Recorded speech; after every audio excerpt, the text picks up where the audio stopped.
We're in the final hour of an agenda that has been playing out for nearly a century.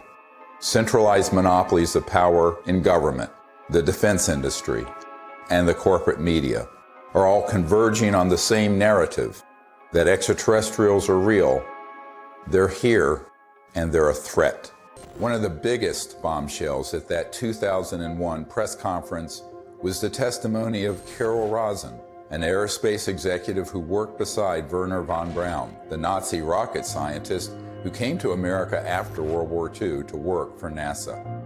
Now here was von Braun sitting at a desk when I first met him, explaining to me that he was told he only had 3 to 6 weeks to live, but that he was going to stay alive long enough to teach me what the real game is that's going on. And it started out when I was in the industry, the Russians were the threat. We had to build space-based weapons against the Russians. And then third world countries called nations of concern at that time.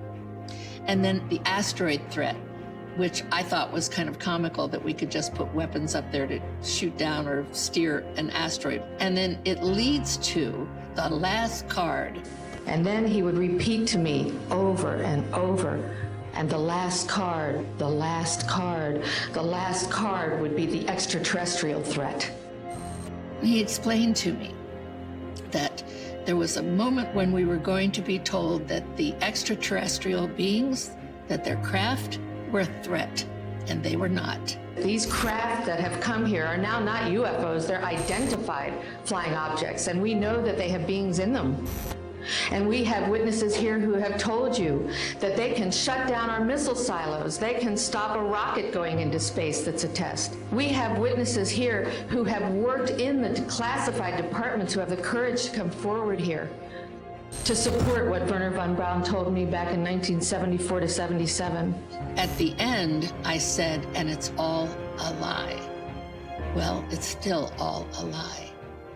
The ultimate dream of the dialectical war machine, the military-industrial complex, is to have this war with a potential extraterrestrial civilization. It's their dream of all times. You know, you can roll into place all the kind of strictures of a national security state. You can spend literally trillions of dollars a year on massive military equipment, super high-tech equipment, et cetera. And so that it's logical that they would use that as an excuse. And we do know from repeated examples of it that the utilization of a false flag operation to initiate a war goes on over and over and over again. Our human family does that. The nation states do that. When von Braun talked to me about this faked extraterrestrial, he called it a faked alien invasion that was being planned, I saw on a board a list of countries against whom we were going to build space-based weapons. I called Wesley Clark, and he answered the phone. And I said, well, you know, what is it about? And he said, well, I asked that question, what is it about? And the guy at the desk said, I don't know. For a complete fascist takeover, the men behind the curtain will have to play their final card, a cosmic 9/11. This temptation to generate a false flag attack on the part of some extraterrestrial civilization, you know, you even hear people like Ronald Reagan make reference to it.